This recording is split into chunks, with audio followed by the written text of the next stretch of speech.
Good afternoon and welcome to another episode of the Three C's with myself and Sarah. Today we're joined by the lovely Elissa, who I think you look very suntanned. I'm going to say. Yeah, gardening in the shade. Gardening in the shade, of course. So today we're going to talk about the topic of screening, and I think Sarah has a few questions for you, if you're okay with that, Elissa. Yeah, no problem. Hi, Elissa. So we've had some chats recently, and for our viewers, I wonder if you'd be happy to share what prompted you to go for screening recently. I was due to have my annual mammogram anyway, my 3-year one, and it was cancelled just as lockdown started.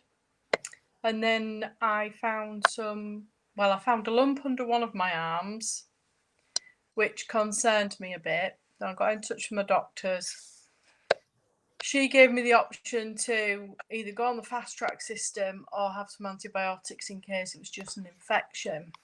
So I decided, because it was quite, they'd all be gowned up and everything, I decided just to have the medication, the antibiotics at the moment. And that lump actually disappeared as quick as it came. Then my other arm came up, but worse, the lump under my arm. So it eventually went down, and then I got the phone call to have my mammogram, which I was quite shocked about because I didn't expect it to come through so quickly, to be fair. What kind of time were you looking at there, Elissa? Okay, I've written it down because I can't remember these things. So, my original appointment was on the 2nd of April, and they phoned me initially to cancel that, and they were absolutely brilliant. Said I'd get a phone call, etc., when they were going to do them again. She said, I don't think you'll get a letter sent out, but it will be a few days' notice. I said, that's fine. So I got a call on the 8th of May. So that's just over a month. I expected to be like September, not then. Anyway, she called me on the 8th of May. She said, can you come in on the 13th? I said, yes, not a problem. I did say, I told her I was shielding.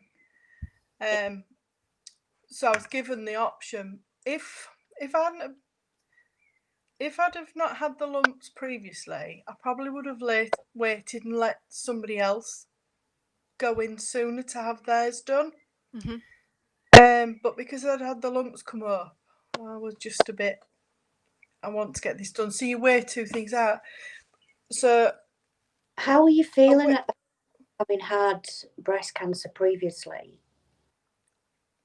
It's always there, isn't it? It's always there at the back of your mind. And I don't know, I wanted my own man settling, that everything was okay. I think it's always going to be the same, the anniversary. You just will always, is it there? And then, of course, once it stops, you stop getting your because I've only got, after this, I'll only have 2 more.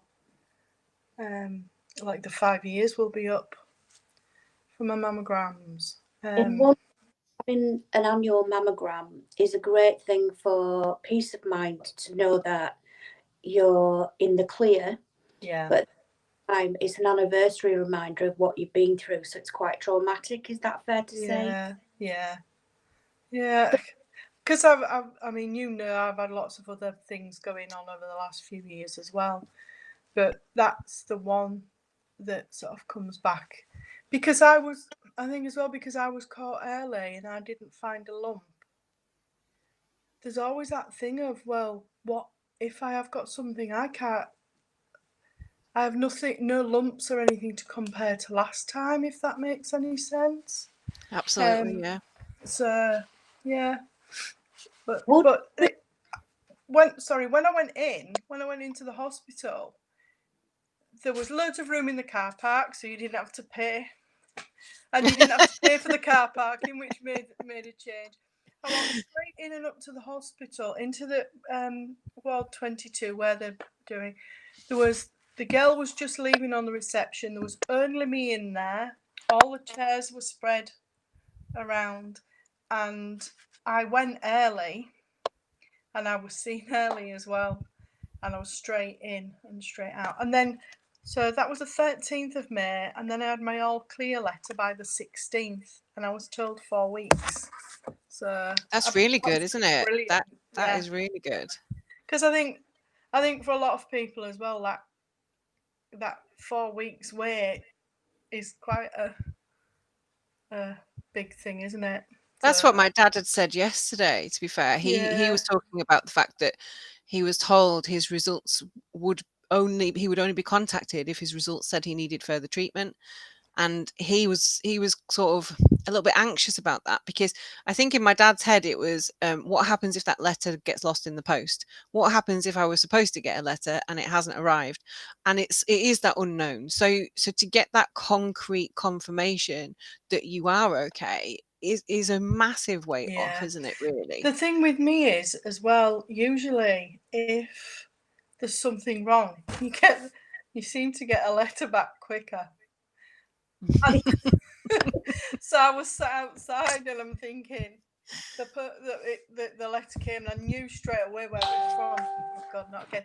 Because last year I got a letter back really quickly and I had to go back in and get checked. But that was because although I had breast cancer in this side, I had this side reduced, and it was this side they were concerned about last year. So I'd have a different scan. So I'm sat there and this letter appeared and I knew it was from. I'm thinking, God, that's back quick. Oh God, I've got to go back in again. And we all those envelopes when they arrive on the door. Yeah. So when I opened it and I looked at it, I'm like, oh yeah, because I knew I didn't have to go back in, again for hopefully another year. So Elissa, would the risk of exposure to COVID influence your decision about whether you attend for a test or a diagnostic procedure? That's really hard to say. I think if it was the first stages of, I'd risk the COVID and go in. But because it was just my regular mammogram this time, I would, if I hadn't have had any sort of lumps and bumps recently, I probably would have said no, I'll wait a bit longer, let somebody who's maybe got more concerns go in before me.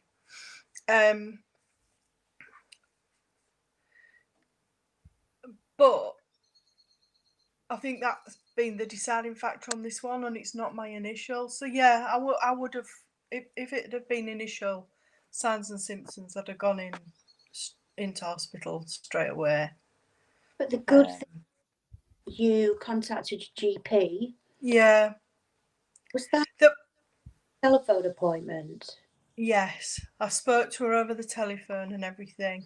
I was given the option to go in to the surgery, but she said, "Oh, we'll be gowned up and everything, so it would be safe, if you want to come in."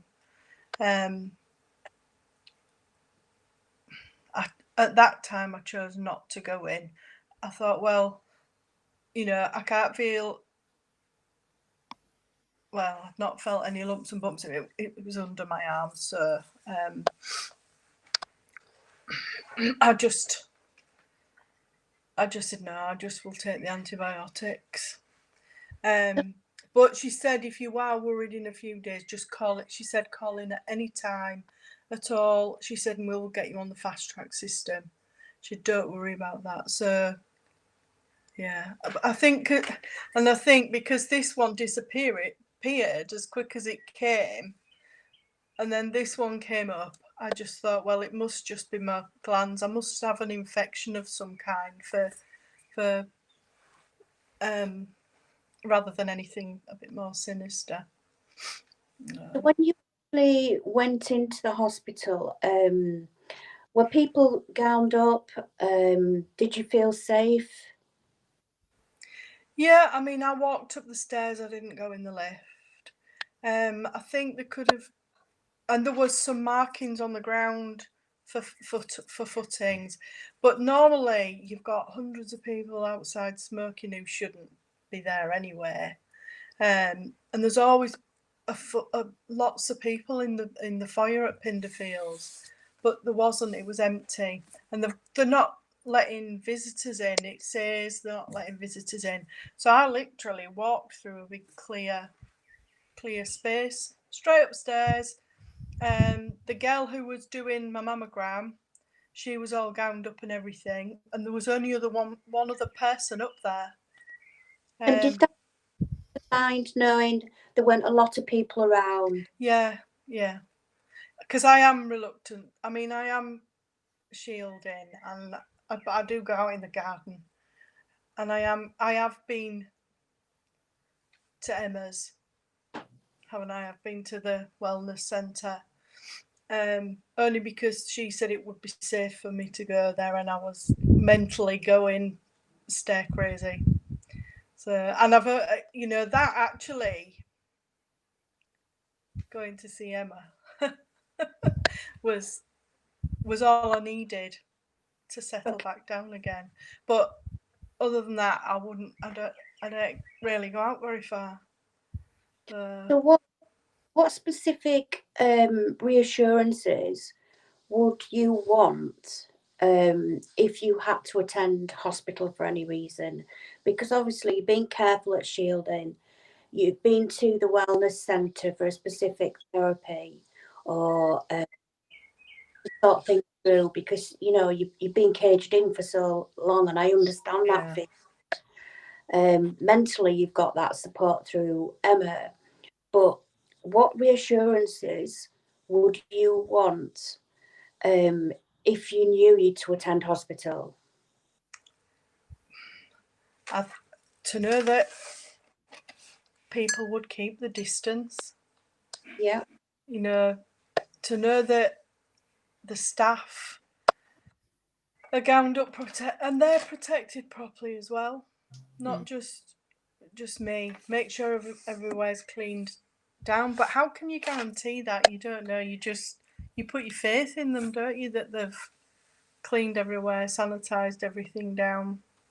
But I think a really good point there, Elissa, because all we're seeing in social media is the negatives, and we're not actually seeing enough of the positive at local level, which is how many people are, exiting and recovering from COVID at Pinderfields, at Bradford, in Leeds, within the West Yorkshire and Harrogate Cancer Alliance regions.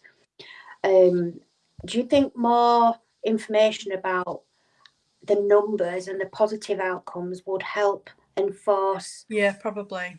Yeah. And some more, when you walk into the hospital, some more visual signs to say, yeah, there was a couple of things on the floor, but that was leading to the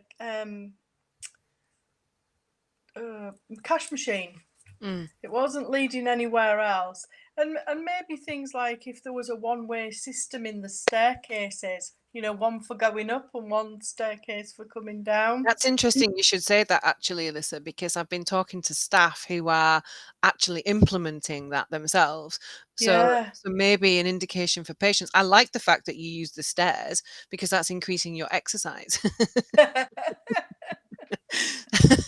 But I completely agree with you. It's interesting because I was talking to a GP who said Monday literally was like a tap being turned on, and the amount of people they are now seeing, it's almost like there's a switch or something, and lots of people are now wanting appointments. And I think that's an interesting turn, and I'm not sure what exactly happened over the weekend to initiate that. But I think from what you were saying, reassurance visually, and more people saying, this is happening, it's safe to do so. Because I'm like yourself, I didn't have any lumps, and I think the reassurance from your scan is so important for from the psychology of the cancer. And the to not attend that because you're frightened of something else and coming into contact with, that to me is where people need reassuring that actually, Mid Yorkshire Trust are doing a great job, and we need to let people know that. They were really quick, from the phone call and everything. They always have been, though, to be fair. Mm-hmm. I was at York previous to this, within the cancer unit and everything there. It was always very quick and everybody was very professional. They are here as well. It's just, I think, with the COVID being here, and like you say, and it's things like visually having some hand wash or something there in certain places so that when you're coming out you can clean your hands, or and that was the only thing about the stairs. I'm like, you can put your own gloves on and go in. You can put your own masks and gloves on, and then you take them off, don't you, before you come out? But I didn't have any gloves on, but I didn't touch the banister thing on the stairway. I was really, it's quite strange, and I see people coming towards you, and I stop and let them by, and vice versa. I noticed quite a lot of that when I went, because I've not really been out anywhere in the hospital. If somebody was wanting to be like in the doorway the same as you or whatever, they would stand back and wait, and they'd go, and then they were all taking turns properly. Nobody was being, they were all being very courteous. But I think what you mentioned about the fact steps towards the cash machine. I'm aware that there is a system at Pinderfields where they encourage use of going up one stairs and down the other, but maybe we need to look at how we can reinforce that brilliant message. could do some literally some signs there in front of the stairs, like up this way, and no entry this way at one side, and up that way, and vice versa. I think they could do it, but then I'm a visual learner, so that's just explained what is confident, what you feel is confident for a safe environment.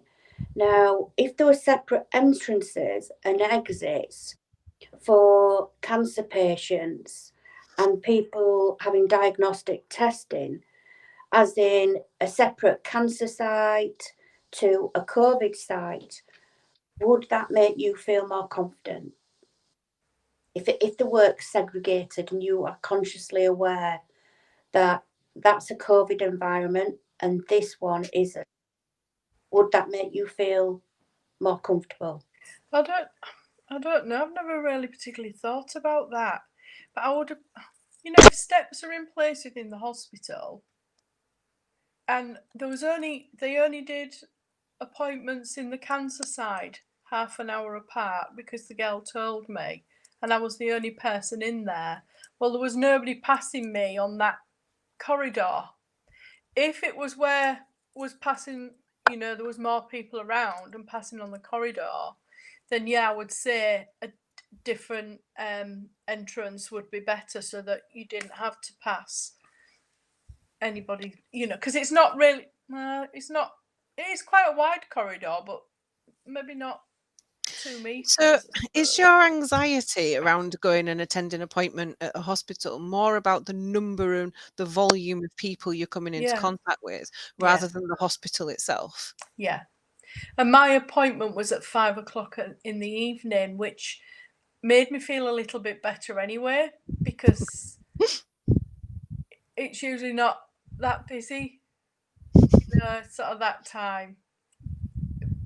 I mean, I've been in Pinderfields through the daytime when it's absolutely heaving, and knowing that all the visitors weren't there, and knowing there was nobody like hanging around outside like they do, that was really good to see.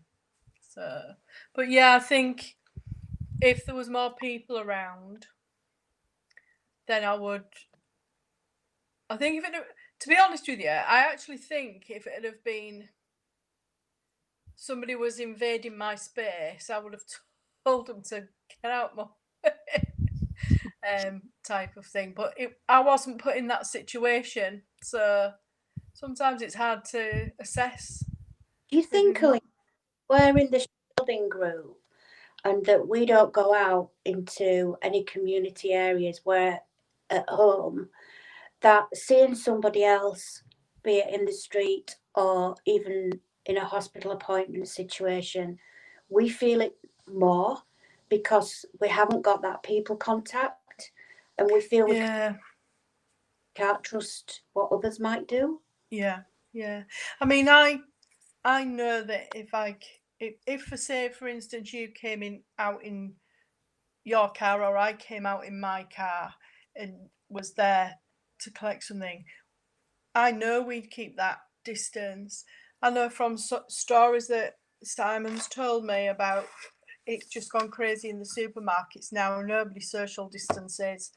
There's people shoving in front of you and everything like that. I couldn't do that. Not at the minute. I know I wouldn't feel safe at all. And all these people you see the pictures of on the beach, all crammed next to each other. I'd be too worried.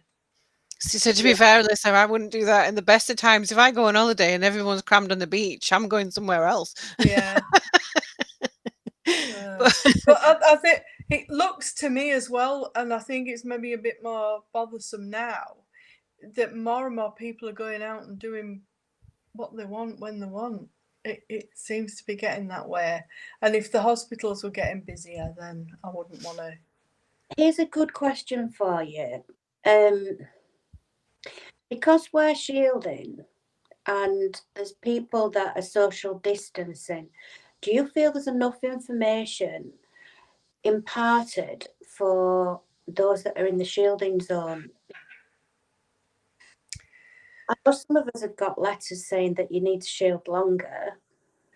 But the list for shielding as well is almost impossible to keep to all of it, I'd say. It's when you see that initial letter and then there's nothing further, is there? Is it the lack of information?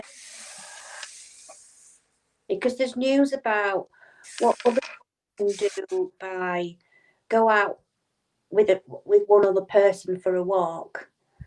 Some people can be sat in a waiting room having chemotherapy, sat distanced from someone they don't know, but they can't visit their family at home. Yeah.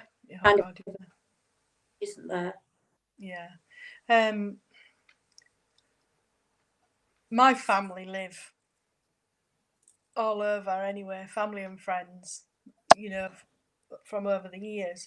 So I'm used to like using social media to communicate with them and things like that. So I'm used to that side of things. But it's like we wondered, Simon's parents, they've been shielding and I've been shielding. So why can't we shield together? Why can't they come and stay here, for a while? And we can't do that. Yet you can see people going for walks. I've seen by the end of the road, seen people going for walks that are clearly two couples with the dogs, and they're not 2 meters apart. And that's what I find things like that really, really frustrating. And there's nowhere to get a clear answer from. It's a really good point, and I think everyone's trying to interpret that message. Each locality, each cancer alliance or hospital setup is trying to manage local level, and they're working hard to convey these messages. So one of their questions might be, if you had to have treatment, would you only go to your local hospital, Pinderfields, or if you were offered the opportunity to be treated elsewhere and it meant you could be seen quicker, what would your decision be? I would go to a different hospital if there was, you know, positive things in place, which I think they are. I mean, my sister-in-law's Macmillan nurse over in Hull, but through all this, she's been deployed back to her old position, and she's working on the assessment ward in Castle Hill on, you know, the assessment ward, and they've got lots of practices in place and ways that they're doing things. I mean, I wouldn't, in this day and age, I know that they take good care of us when we're not ill with anything else. Well, you know, just in the normal circumstances when COVID's not around. But so for them not to take extra special care and make sure things are put in place for us at any other hospital. But yeah, and the other thing is where we live, of course, I'm split because I can go to Pinderfields or any of the Leeds-based hospitals. So I'm used to going to one hospital for one thing, another hospital for another thing, etc., etc. That's So, just become. what would your view be if there was like a waiting list across West Yorkshire that ensures consistency across all patches for all patients? Would you be happy to be put on a list so that You mean treatment? like a centralized list and get people? Yeah, I think that would be a good idea, especially for people that are new into the system or I've got really major concerns, you know, that are a bit have gone past the system. I think if they can do it in a priority and do it on a central register, that probably would be a good thing right now, because I know that I've seemed to have got the gist that people who are in the lead side of things, it's taking longer for them to go through. You know, for the mammograms, the regular mammograms, than it has done for me going to Pinderfields.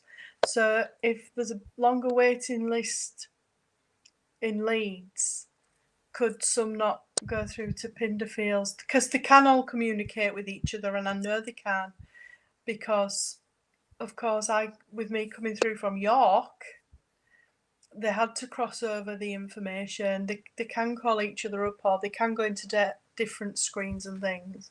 So That they makes can so get. much sense, though, in terms of utilizing resources, doesn't it? Yeah, If you have a larger number of people waiting for screening in one area and then there's spaces in another area, yeah, surely, like you said, it would make sense to have that all compiled into one list. And providing that person has said, yes, I am willing to travel to a different hospital, yeah, and I am quite happy to do that, then I think that makes an awful lot of sense. And yeah, reassurance for the person who's going through the system that they will be seen as soon as possible, and it, you know, it might not be their local hospital, but it will give them that reassurance that the speed of the appointment will be there, yeah, and definitely. everybody is then treated the same. Because I think sometimes, obviously, we're talking to people in different areas, there seems to be discrepancy with deliverance of information, and the message is not always consistent, which causes confusion and more anxiety. And I know how much Sarah's had to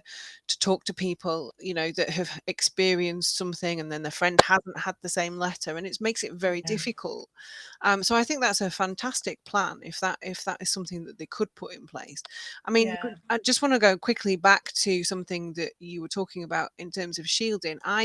I'm not on a list. I've not had a letter to say that I have to do that. And when I look at it from an outside perspective and I see the restrictions that you're both having to to adhere to.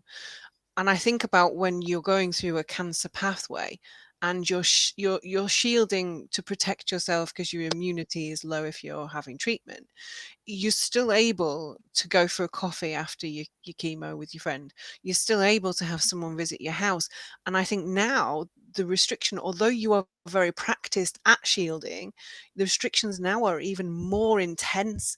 And and I would find it very difficult, I think, to do what you both are doing, and I admire both of you for protecting yourselves and other people by doing what you're doing. But I think it's very, very difficult for people to then get information that's not consistent. Yeah, and it is inconsistent from one hospital to another. I know that through friends who live in different areas and everything. Um, for sure. I mean, Sarah's got more willpower with shielding and things than I am. She's there on her own. I've got somebody telling me I'm not allowed to go out that gate, even though I'd love to. Do you know what I mean? I've got somebody saying it's for your own good. But I'm not my shielding isn't because of the cancer side of things. Mine's other health issues, and that's something right at the beginning, Sarah. I couldn't quite understand why I was being shielded. It had not. Why am I being shielded and somebody else isn't? Who I know's going, got other cancer problems that I would have thought it needed shielding. Yeah, we have.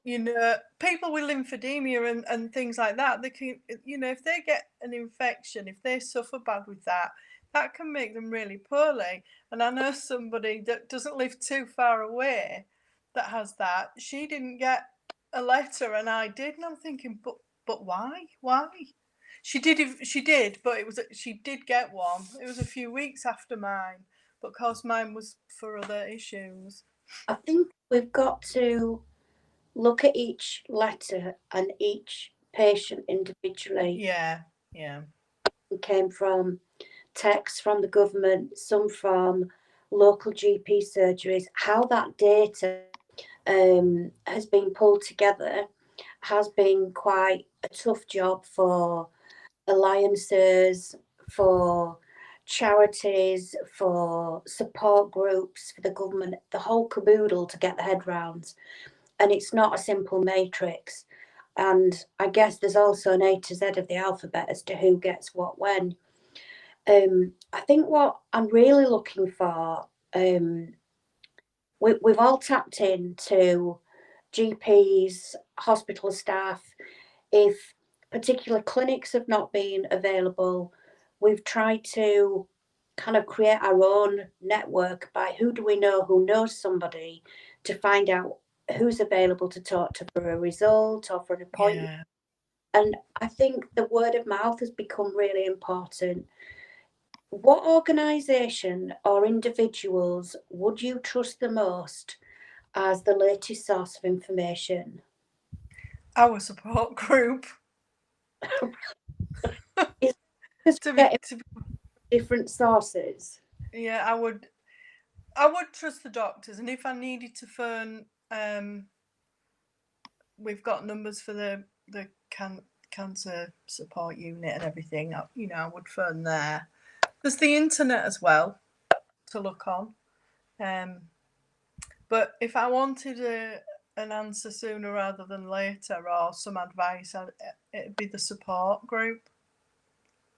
Because everybody's big difference in networking and bringing together different people's scenarios. Is that right? Yeah, different scenarios, different experiences.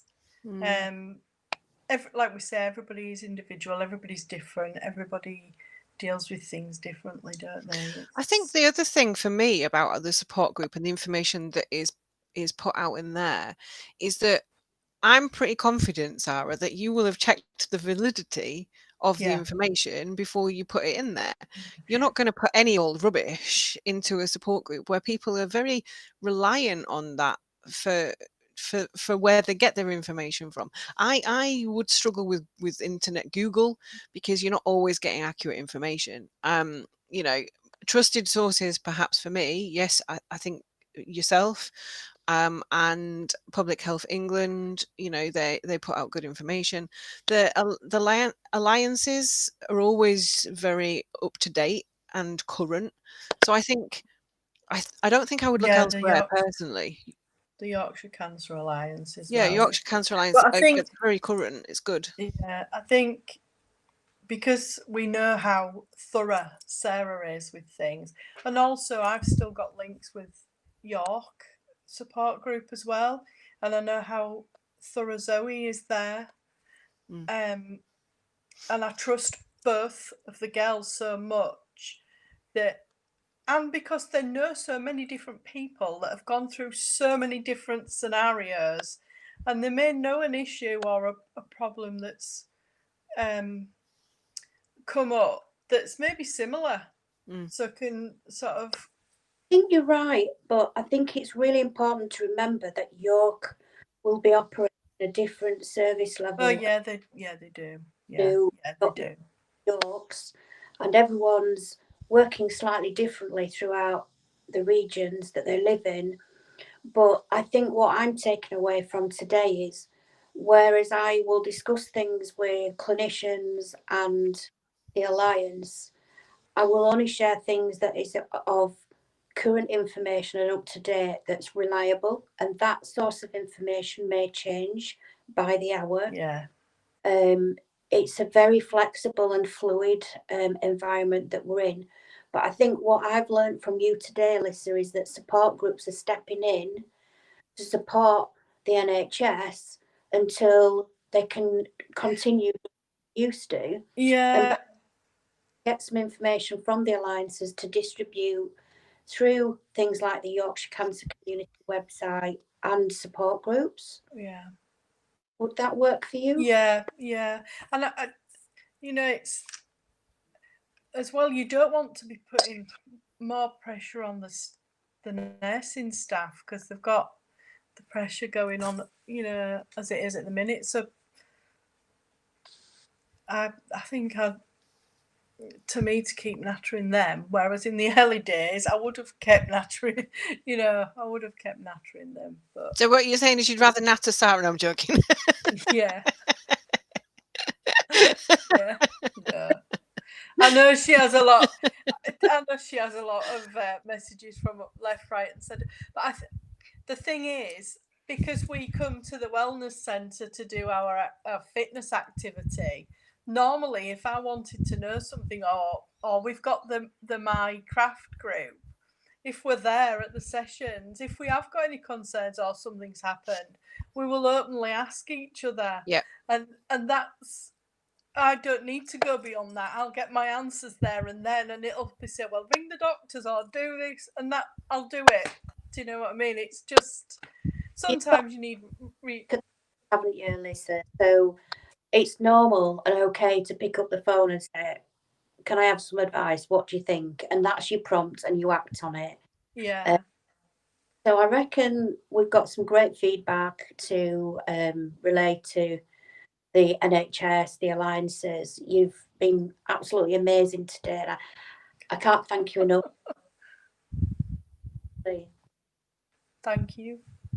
Thank you. Thank you for all your support, guys, because without you two, it's just like. All I do is jump around my living room, Elissa, and talk to myself. That's it. Occasionally show you the odd cat. The fair ball dancing through. As long as there's no naked men, that's fine. All the time. So thank you so much. It means a lot, Elissa. Yeah, you've been brilliant. Thank you for joining us today. No problem. Keep smiling. Stay safe. Thank you.